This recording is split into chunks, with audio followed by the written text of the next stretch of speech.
My name is Hemingway Jones, and I am absolutely passionate about fountain pens, and in particular, their design and their materials. It's not every day that we get to speak directly to a producer and designer of fountain pens, but today we're featuring the man and his pens. The man is Ben Walsh, and his pens are the pens produced by Gravitas Pens, some of the most extraordinary fountain pens out there for materials and design.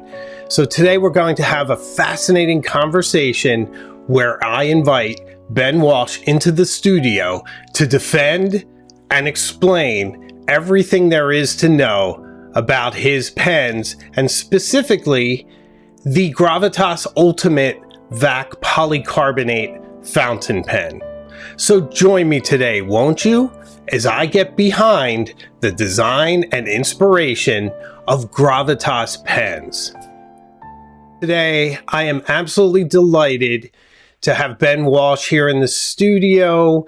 We so rarely get to speak directly to a designer of fountain pens and learn about their inspirations and aspirations and everything else. So please join me in welcoming Ben to the studio of Gravitas Pens. How are you, my friend? Thanks, Tim. I'm good. It's good. You're looking good. You and I met at DC, and I felt like I was monopolizing a lot of your time, but it was an absolute delight to meet you in person after hearing so much about you. Everyone was telling me that I had to meet you and learn about Gravitas. So it was a fantastic experience. Yeah. I remember the first time I saw you on TikTok years ago, and and then I finally got to meet you in real life. I was always curious about your name as well, and I was like, "There's no way that's his real name. There's no way that's his real name." And then when I finally found out, it was quite funny.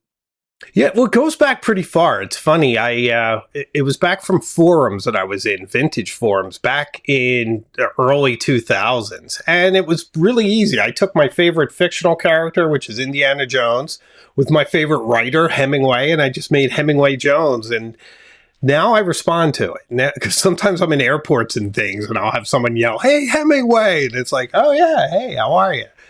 Just always funny when I'm in. Oh, you're famous.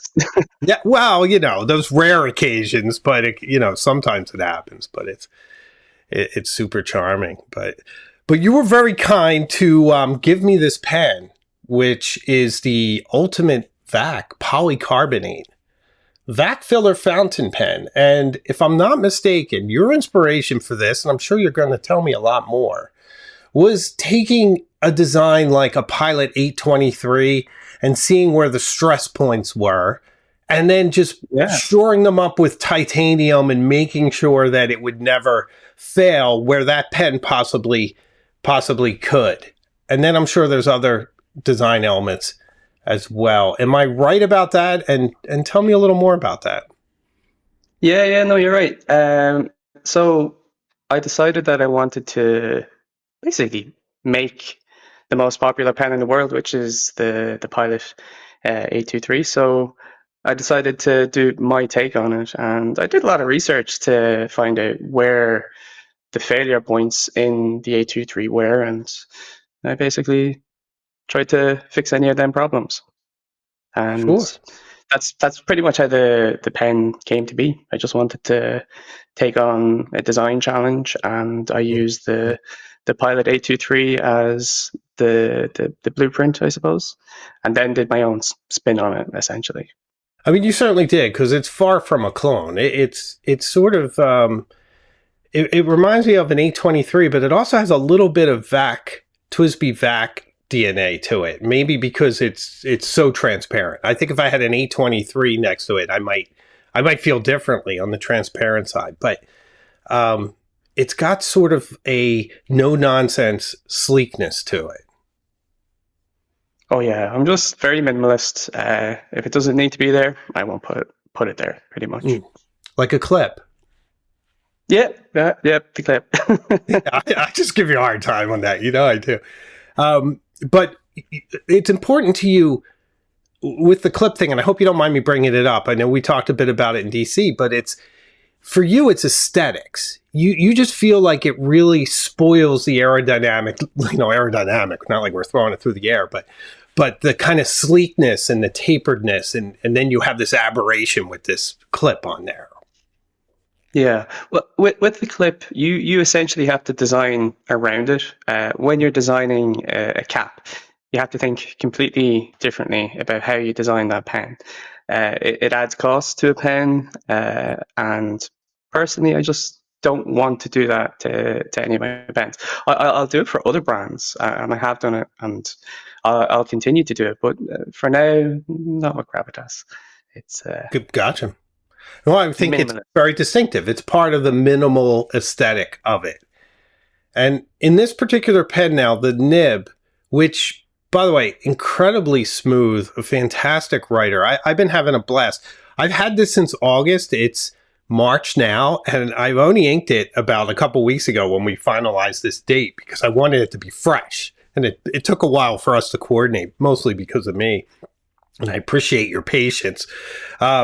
But I've been having a blast with this from a writing point of view. One of the things is it has some girth to it, to this pen. And it just gives it a really nice sense of balance to me. And the cap is very, very large and posts very far down, which to me takes some of the problem that I have with posting. I used to be a poster where I'd duct tape a cap onto a pen if I had to post it, So, but the way this posts, it posts so deeply that it doesn't seem to throw off the balance perceptibly. Yeah, so I actually take the balance of a pen into account whenever I'm designing a pen. So where the center of balance of a pen is very important to me, and I try to get it down as low as possible. So you can post it if you want, so it won't change the balance too much. And the deeper you can post a cap, the better the weight will be. The balance will be distributed a little bit better. Yeah, certainly. And this certainly does, which is a joy. Now, similar to the 823, do you have to vent this one? Do you have to sort of open up the valve? Yeah, that has a second chamber, so there's a small valve in there. Yeah, excellent. I mean, I've been doing it out of habit, but I didn't really test it to see if I needed to. But okay, so it's very similar in that regard. The other thing is the nibs. Are these yours, or are they sourced? Are they modified? How do you come up with your nibs? So I source them from a manufacturer. So I have a manufacturer in China that makes my nibs. I have another manufacturer in America that makes nibs also. So I have a couple of suppliers. Well, I didn't realize there were any nib manufacturers in the U.S. Well, they're not a manufacturer. They just make what I need made. Oh, fantastic. So it's almost like a machine shop, and they're producing this high quality to your spec. So even your my legacy nib. I'm sorry? The legacy nib is made in America. So not the standard steel nibs, they're all China. Oh, gotcha. But they're made for you, to your specs. Oh, yeah, they're made to my spec, yeah. Oh, that's fantastic. So it's just... I buy such high quantities, I can get customized specifications, housings. My next actual step would be I'm going to have customized feeds, because at the moment I'm using a standard off-the-shelf feed, so I'm going to have customized feeds soon. Oh, that's great. I know you love putting your imprint on everything, so I think it's great to hear that, because so much of this is kind of an expression of a single aesthetic. It sort of reminds you of the old days of Apple, where Steve Jobs, he had a vision. You always knew when you picked up an Apple product how it worked, because you kind of knew what he liked. And there's that same feeling with the two Gravitas pens I have. I have this one. I have that lovely prototype of the carbon fiber that you were kind enough to give me, which I think is just the coolest thing, because I've never had a prototype before, and I see it's out now. Which is that's nice. Released, So so that's the pre-production prototype that you have, and I love it. It's so interesting. I mean, it's a little rough around the edges, and to me that makes it more special. And I know you were carrying it a long time as well, which was which was very nice of you And to let I think me feel it. it's an unbranded one as well, so there's no logo on it, if I'm correct. Yeah, I think you're right about that. Yeah. Yeah, so that's even more special. Yeah, it's very, very, very interesting. But this one in particular, I think it's very elegant, and you must sell a lot of these. I would imagine it's a very popular pen. Yeah, yeah. Believe it or not, it got replicated. So when that happens, you know, Oh, you mean yeah, no, somebody's copying it yeah, yeah, it was copied. Yeah, out of China, like one of the Chinese brands, or yeah, yeah, yeah, yeah. wow? I guess It's already stopped now. It's sorted. But yeah, yeah, that happened. Yeah, wow, no kidding. What's it? It was the Oscar Wilde quote, right? That imitation is the sincerest, or was it imitation is the, uh, flattery is the no. Imitation is the something of it's flattery. something like the Like I know best the quote. compliment that the mediocre can give to the great. It's that's the Yeah, paraphrase. yeah. So um, it's a shame the quote fails me, but that's really something. Um, wow.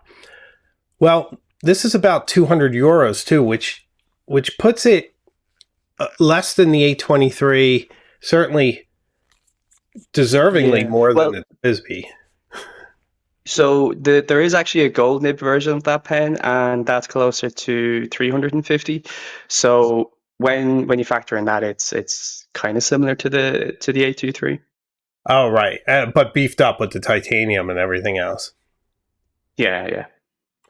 It's funny though, because you and I both know that gold nibs allow for a certain expression in your writing, and in the chemical composition of metals, the way they are, allows for some variety, but it doesn't make a gold nib any better than a steel. This is a very, very No, smooth no. nib. Yeah. If if somebody spent long enough on a steel nib to tune it, to smooth it, it will write just as good as a gold nib. So when a pen company puts a gold nib on a pen, they're going to check it. They're going to make sure it's, up to standard. The steel nib pen that's going out, that's not getting. It's someone's not looking at that nib. If Mhm. it's a standard, well, I'm not going to use Lamy because they actually have a very good checking system. But there's other pens from other manufacturers where they're not checking the steel nibs. But if a steel nib is checked, they can be fantastic. Absolutely fantastic. Yeah, absolutely. And you check yours before they go? I don't personally check them anymore. Emmy or Ruben checks them, but they're Right. also checked in the factory before they go out. So I have two checks on the nibs. So there's two stages. Oh, great. Because when you produce pens, I imagine that returns or any kind of QC issue, you learn about it quickly in real time. Oh yeah, yeah, yeah, And people are yeah. not shy We've in the had. fountain pen community at voicing their displeasure Oh or anything. Jesus, no, yeah. Yeah, so we're kind of held accountable to the people of the industry and the community. It's a good thing. I know it can be quite frustrating sometimes, but it does keep me accountable. It keeps the brand accountable, and if there's a problem, we got to fix it, or it's a big problem.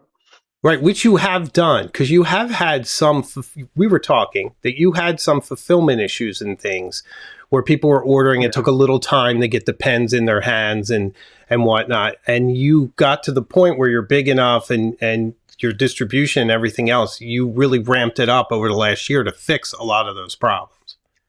Yeah, yeah. So logistics was so bad. Yeah, I lost a lot of customers over that, and it took a long time and yeah, a lot of help from Emmy to get up to speed now. Mm. We're above and beyond where we were, and we have solved all those issues. But yeah, we had a lot of early issues with growing the business and scaling up.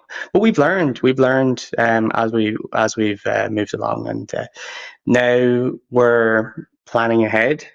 Um, we're we have a lot of staff now. We employ people. We're continuing to hire people to keep up with demand. So that's one of the biggest things I actually had to do was hire people, because I used to do it all on my own, Oh, yeah. and now I delegate. I used Yeah, to it's not too delegate, much. and Yeah. Are you a bit of yeah, a yeah. micromanager? Do you feel that you're somebody who really wants to kind of control everything? No, no, I was. That was the problem. I You're was, and I reformed. knew I was. Yeah. Yeah, like I could not let anybody else look at a pen. It had to be me. And if Mm-hmm. you looked at a pen, I had to look at it. Yeah. And the last person that touched that pen before it went into a package, it had to be me. Oh, You wow. can't. It had to be me. But it was silly, you know. It didn't matter. At the end of the day, it actually caused more issues because I got so, um, I was so anal about it. I would be so hyper focused about it that, I'd get, I'd spend 16 hours a day sometimes working and packaging pens. Yeah. Yeah, you need to have some balance. But, I'm hoping that over time, the perception of those early startup years starts to fade away. I think one of the things I see in our community, in the fountain pen community, is that often there's these big voices. Sometimes it's people like me, even, who will keep repeating things without testing them. And in some cases, there are things that are true. I hear that, not to throw shade at other brands, but it's one of the examples I go to frequently is Visconti. And I hear they're making steps to improve their QC, but that it's still an issue, but they're getting better. And they're at a whole different price point. They really should be at the flawless delivery at this point. But for years, that will repeat. I don't know how long it takes to wash something like that out, but I think with a company like yours, it was up and coming, and there may have been lags in delivery and whatnot. I think it's good to hear that now you're all set with that, and going forward, I think there's a lot of goodwill that's going to be created. Yeah, yeah. So yeah, where I lacked was the logistics, and sometimes I've lacked with customer services and support as well. I'd be completely overwhelmed. But with Visconti, it's a bit different. It's a bit unique. They tried to do something. Um, they tried to basically make a nib in house, and it's very difficult to do. Yeah. And they tried to do it at a very difficult period in the company. There was a bit of a transition going on, and yeah, so they tried to do something. They tried to do something for themselves in house, grow and innovate. And yeah, they've had a lot of teething issues, but that's how we innovate. We have to have these teething issues. We have to struggle. We have to figure things out, and then when we do, that's how innovation happens. No, that makes sense. And on the customer service side, did you add more people that can answer questions or inquire about delivery times and things like that? Oh yeah, Emmy does all that. Yeah, He so does. Emmy's great. He has a I team, don't have to do any of that. Yeah, yeah, yeah. We have a team there. So there's right? Emmy, Ruben, and then there's the marketing guys and people online as well. Fantastic. Fantastic. And I know it's kind of to get a little bit more into design and development. I read that you started out with furniture. And then early on, I guess you made a concrete pen.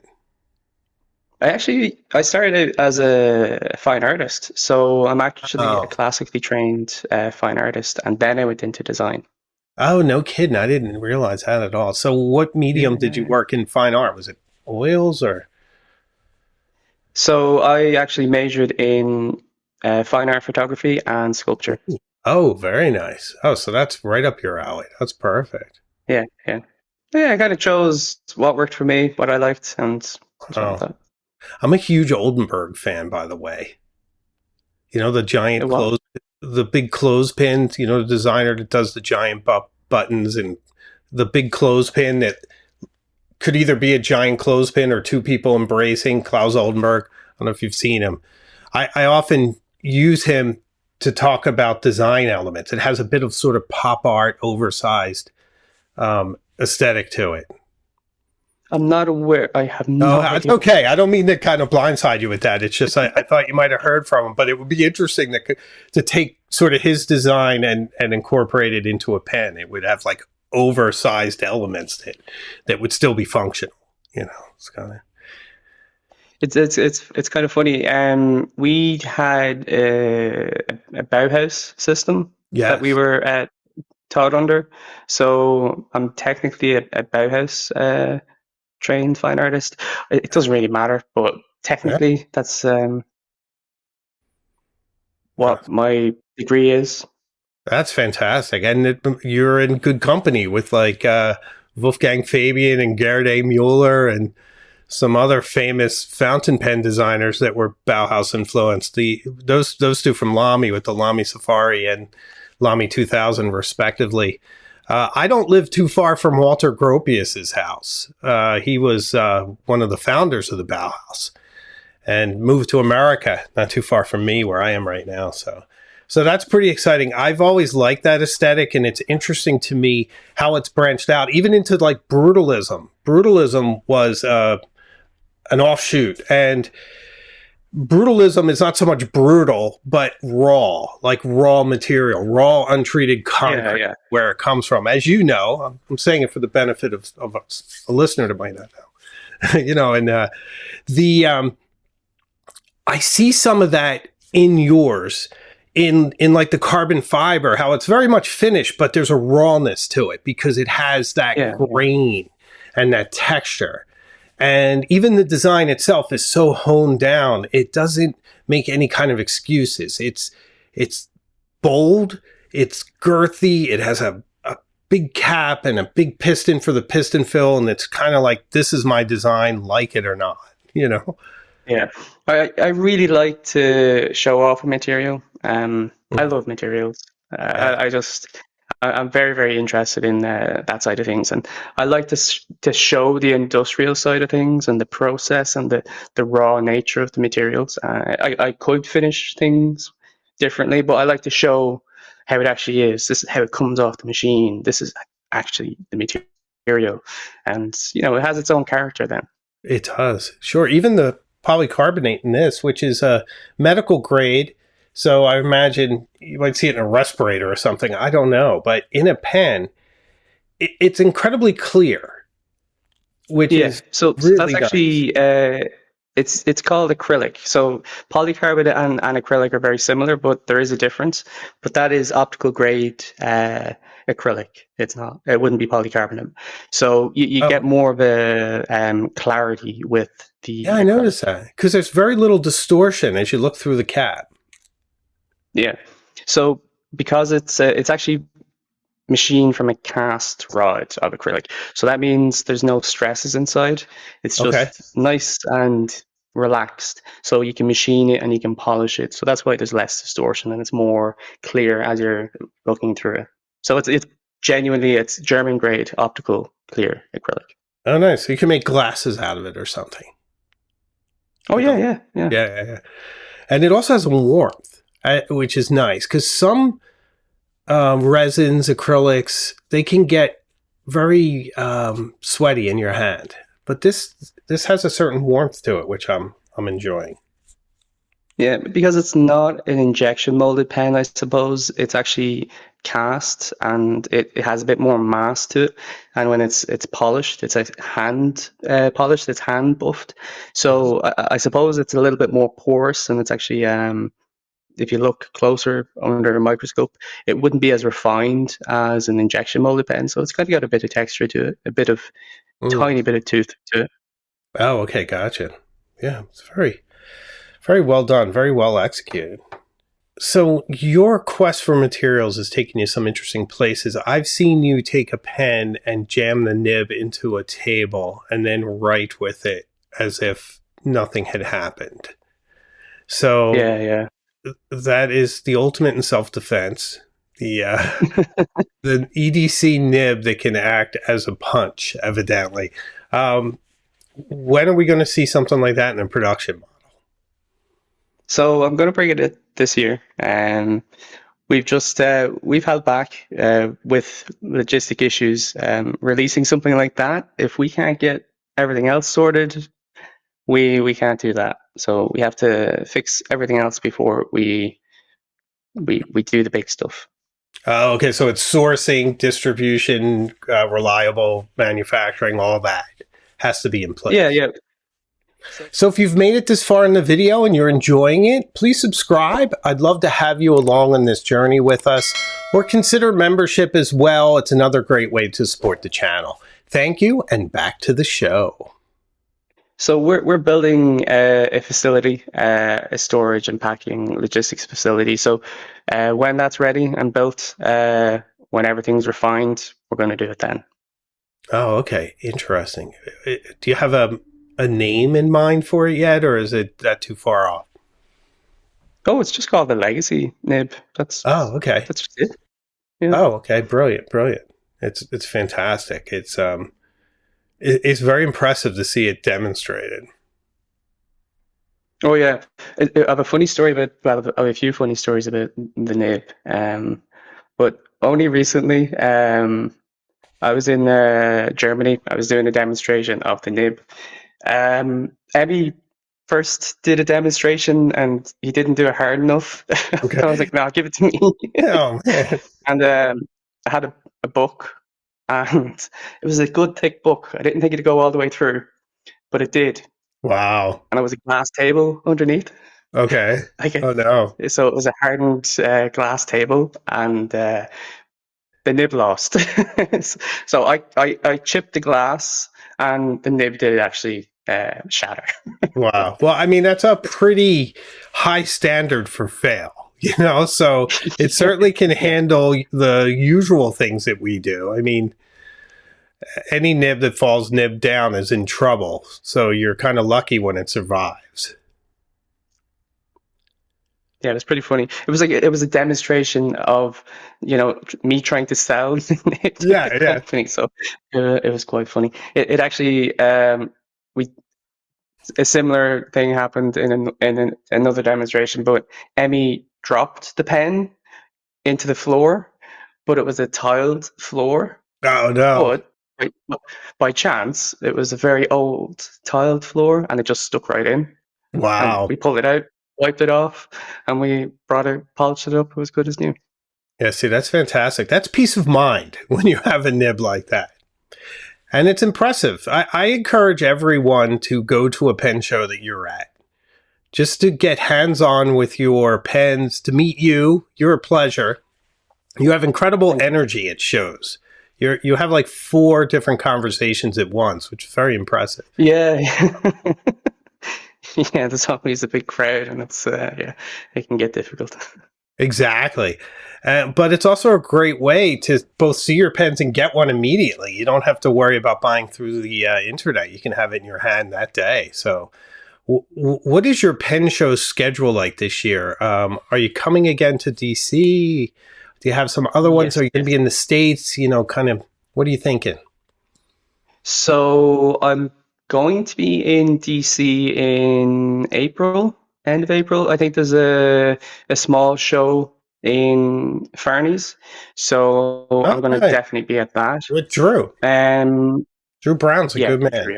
yeah, Yeah, one of my yeah. friends. Oh, yeah, good Yeah. Drew. Yeah. So the Dutch Pen Show, so in the Netherlands. Nice. With Yoast. Yeah, Joost. Then the DC Pen Show. Okay. Possibly the Singapore Pen Show, possibly the Tokyo Pen Show, maybe the London Pen Show in between. There could be another one. I'm not sure. There might be one in Okay, Turkey. great. Turkey. Yeah, Turkey's a big one. Yeah. So that's a lot of opportunity for people to meet up with you. Yeah. And where are you based out of? So at the moment, I'm actually based out of Romania. So Yeah, I saw that. I'm in Dublin now. Okay. Dublin. I live outside of Boston, which is a suburb of Dublin, as you might know. Is there a Dublin in Boston? As in, is there a suburb called Dublin, or is there just so many? It's just a Irish thoroughly people Irish town. So, Boston is like the Irish capital of the United States. So, You see, in America, there's normally a city or a town somewhere named Yeah. after another town somewhere. So there's a Yeah, that's true. I don't London, think we have a Paris, there's a Dublin, Massachusetts, though, to be honest. Yeah, no. it's mostly English names, ironically enough. But Yeah, it's very New England style in Boston and that area. exactly. Now, I really like the name of your company. It's kind of Oh yeah. an interesting word. Gravitas is one of my favorite words because I feel like, Yeah, yeah, it's one of those things I aspire toward as a person in my personal growth. I'm not saying I always hit it, but it's those old Roman ideals of gravitas, dignitas, and autoritas, where yeah. you have a commanding composure and you're calm and you're in control. I think I'm probably best at that in my work life. At home and in the fountain pen world, I'm just too goofy to have true gravitas. But at work, it's certainly an ideal for me. I always tell my people if they get upset about stuff, it's like, well, first stay calm and get the Yeah. facts before you worry about anything. So, how did you come up with that as a name? What was the inspiration there? Well, actually, what you just said there about what the word means, or a person that has gravitas, what that means, and I wanted, I wanted that in a pen. I wanted to express that through my pens, and it's a serious pen. It's a commanding pen. Mhm. It gets your attention, and that's what gravitas is. And it took me so long to come up with the name as well. It was well over a year, and just Wow, but yeah, it worked. Yeah, it you works. only get one shot at making a name. So if I made a bad name, you see, Oh, I've made some really bad named pens. So I oh, you I've have? What are your bad name pens? the entry Oh, yeah. because it's an entry level pen, Oh, okay, gotcha. and then the century because it's a little bit bigger. That's not bad. Century's not bad. Entry Um, taken different ways. Yeah, what else? I've had some funny names, but I like some of the names. I think some of the names are cool, but I've definitely made some some Yeah, mistakes. But I'm happy with Gravitas. I like Gravitas. I'm pretty happy with the name. yeah, me too. I mean, you could certainly relate a lot of like Roman names to it if you ever want to create the Marcus Aurelius pen or something, you know. Yeah. But I do find them to be very striking, and I like the symbol as well. You certainly know a Gravitas pen by sight. Yeah. My logo. It's actually that I've taken a little part of my family crest, and that's Oh, what I've nice. used for my Oh, logo. that's fantastic. And I actually quite often get emails about my logo, copyright issues Oh, all the time. Yeah, people saying it all the time. infringes?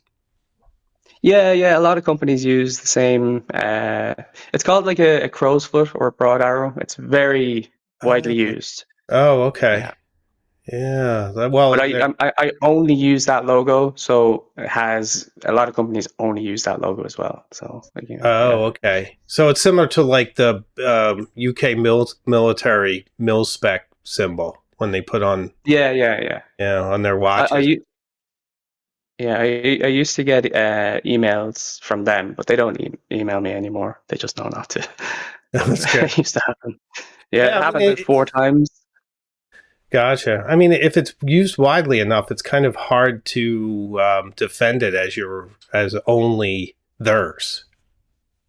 Yeah, no, it's common. I think it's historical symbols can't be trademarked as Oh, much as people okay. think they can. They Gotcha. can't. Gotcha. Well, it's a great symbol and a great pen and a great company, and it's been a joy to use it. I rarely, I love when I get excited. There's a lot of what I call, perhaps unfairly, but I can defend it, Yovo nib delivery devices. And as someone who does write with a lot of pens and does frankly review a lot of pens, it gets a little boring. And I'm finding Yeah. myself even in my reviews saying, "Well, it's a Schmidt nib. You guys know how it writes." or because it's off the shelf. I mean, you could certainly take that and modify it, and some companies do that to great effect. Conway Stewart takes a gold nib and has John Sirico tweak it and refine it. So I'm with that. Because it's up to me, of course. But after writing with a lot of off the shelves Yovos, it's like, okay, well, what makes this unique? What's the value proposition? It's $140, has a off the shelf Yovo made out of acrylic. You have to really like Yeah. something else about it. Where Yeah, with that's yours, that's probably one of the biggest things with fountain pens. We all rely on nibs. There's not many suppliers, so yeah, kind of have to go with that. It's what we do after the nibs, what we create around the nibs. That's what it's all about. exactly. And you've kind of found your own suppliers and found your own way to get something made to your spec and to create Yeah, yeah. I originally used to use an Indian company called Canwright to have my nibs made, Mhm. but now I've moved to my own company in China, and I'm actually exploring other methods of making nibs. There's not just one method. I'm exploring different methods, so we have different options in the future. Oh, okay, gotcha. And we talked a little, you and me, about some of the directions you might not go into, like ultra flex nibs. Like the kind of stuff that Magna Carta is working on, and all the time Yeah. efforts that Huron put into that. Came up with a pretty good result. Yeah. So what Kieran does, he does a very old school method in making the nibs, and he has refined that method over years, Mhm. and that is all that man does. He just Yeah, that's refines so those true. nibs. Yeah. So that is his thing. It is not my thing. So I respect him, what he does. Oh, yeah. I ain't doing it.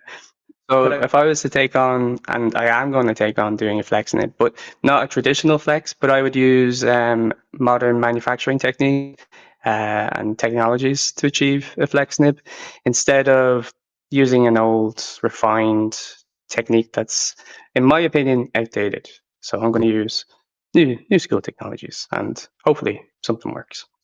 That would be fantastic. I'm sure we would love to see it. I'm always on a flex nib quest. I certainly love the vintage ones, but there's some interesting modern takes out there as well. And they're not all in Yeah. gold. Some of some of No. the steel ones are very, very impressive. Yeah, like I'm exploring different materials. There's different types of steels, and there's very unique alloys out there that have to be explored as well. So yeah, there's a lot that can be done with nibs. If you think about everything that has been done with pens, the Hmm. one thing that's never changed is that nib, that the shape, how it's Yeah. manufactured, the ideas around how to manufacture that nib just hasn't changed. So we need to. We need to move with the times. Yes. Yep. So what's next on the horizon for Gravitas? Oh, so I'm working. So the monster is in production at the moment. So the monster is just a massive, monstrous capacity pen. So that will be released hopefully in about 6 weeks. It's actually Exciting. depending on nibs. We're just manufacturing the nibs. So if everything matches at the right time, yeah, it could be 6 weeks. After that, it's going to be the hummingbird. So the hummingbird is in prototype stage at the moment. Um, and then after that, I don't know what I'm going to call it, but I might call it the mako, the shark or something. So Oh, I it's going to like. be like the hummingbird, but a full size pen Oh, essentially. okay. Very nice. Pretty exciting stuff. Yeah, and there's other stuff in development when it comes to other pens for other brands and other components and materials. So there's quite a lot of stuff going on. Not that I can Some of it I can talk about. I'm making stuff for myself, I suppose, and Oh, me and Emmy are creating our own brand as well. So we're working on a few side quests when it comes to different things, and we manufacture for other brands as well. oh, that's great. I just like seeing different things out there in the market. It's exciting to me to see some unique designs, unique materials, a fountain pen nib that I can defend myself with, like John Wick. That's very exciting. So there's some really great Yeah, stuff coming, and I think that we're going to be expecting and seeing a lot of great things from you in the future. yeah. Well, I plan on doing a lot of wild stuff. A lot of the stuff might not work out. It might fail, but we'll know. I'll try. I'll show everybody that I failed. But yeah, I'm gonna keep pushing the boundaries, and I'm actually having quite a lot of fun doing this. That's I get to go see a lot of manufacturing. I get to see a lot of industry. You know about some of my travels, so I get to see so much, and I get to learn so much. And I'm so curious about how everything is made and how manufacturing is done in many different industries. So I'm really enjoying getting to see all that. It can be stressful, but I do really enjoy bringing all these innovations from other industries into our industry. Yeah, it's fantastic. It comes through. I think everyone should follow your Instagram, both Ben Walsh Design and Gravitas, because there's a lot of really interesting stuff on there that you show what you're working on and what your thoughts are and what directions you're going in. Sure. Gravitas Pens doing great things. I encourage everyone to keep an eye on them, consider them. Meet up with Ben at the next pen show that you can, wherever he's going to be. Get your hands on one because they're different and they're interesting and they won't bore you. And to me, that's the highest compliment I can give is when I see something unique because there's a lot of conformity and here you have sort of an explosion of materials and craftsmanship and just a different perspective and it's sort of a curated perspective and it really comes through and I'm impressed. Thank you, Tim. I really appreciate the opportunity to come on and chat with you.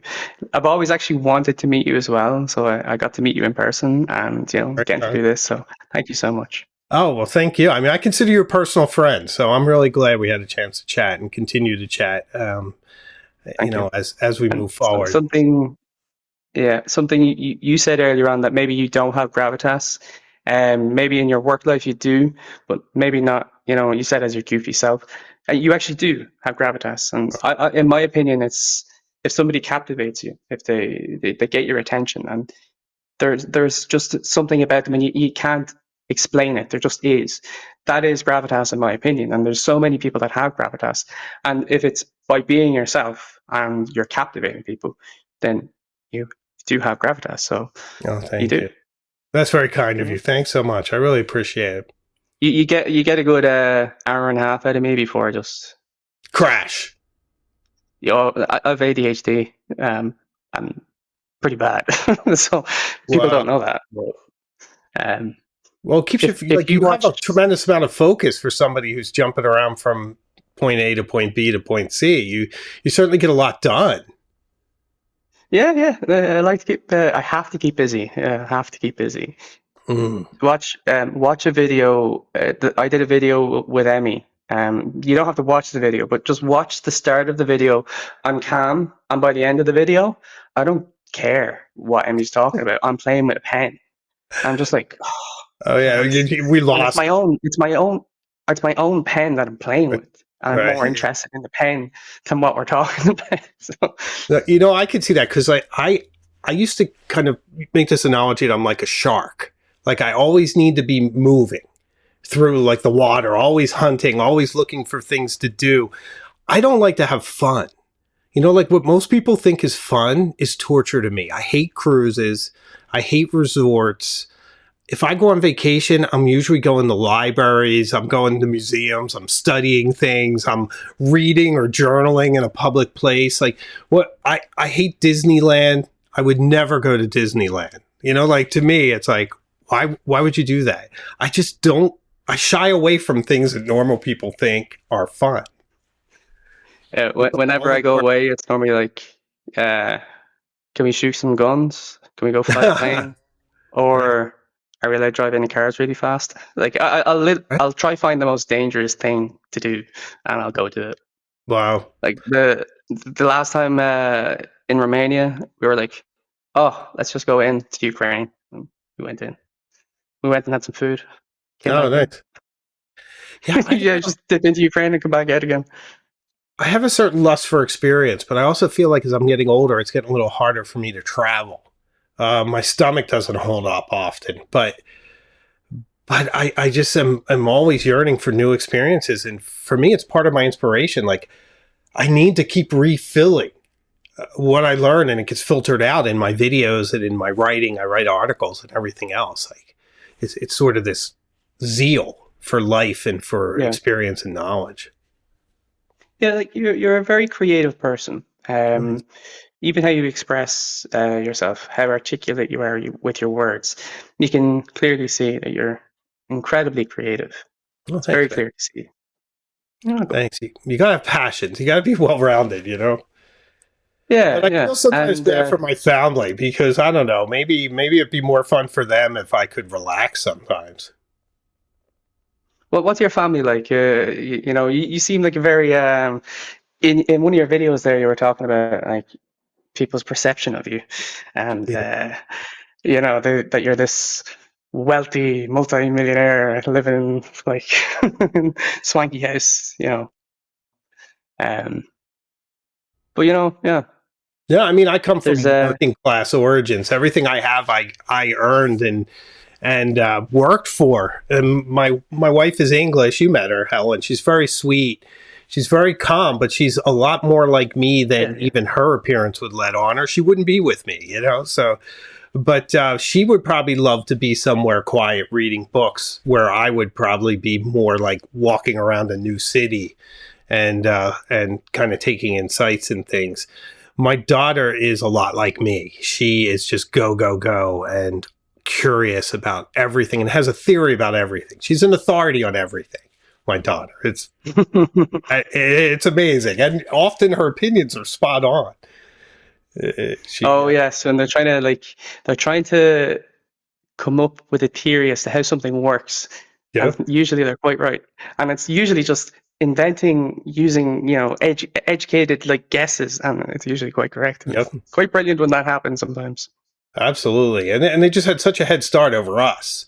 I mean, when I was her age, I was watching a tube television playing reruns that were 30 years old, and she has access to all the information in the entire world and is actually using it. Yeah. What's very interesting about me, when I was a kid, I did not play video games. Hmm. I was not interested in video games. I took things apart. I drew all the time. I Mm. built things and set things on fire and destroyed things and climbed trees. I never played any video games.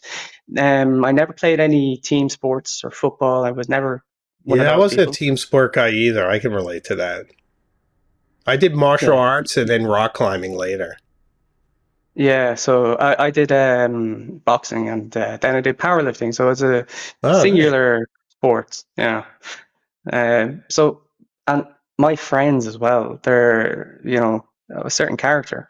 One's an author, they're not they're not average. That's They're not fair. normal.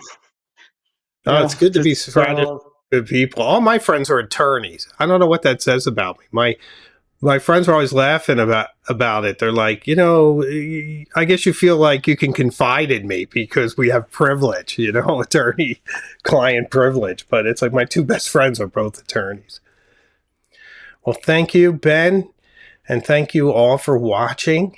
I will see you all very soon. Take care. So, what do you think of Gravitas Pens? What did you think of the interview? Let me know in the comments. I'd love to hear from you. The conversation never ends. It always continues in the comments. So thank you very much. And if you've reached this point in the video, please subscribe. I'd love to have you on this journey with us. From a fountain pen, we go everywhere and anywhere. Also, if you'd like to support the channel even more, consider membership. For Illuminati and Cognoscenti members, we have a pen pal group, so you'd have another opportunity to use your wonderful pens. So I'd love to see you there. I make new videos all the time, and I have a live show each week as well, so I can promise you we will see each other again very, very soon, further up the road. So take care of yourself and keep writing. Let's see what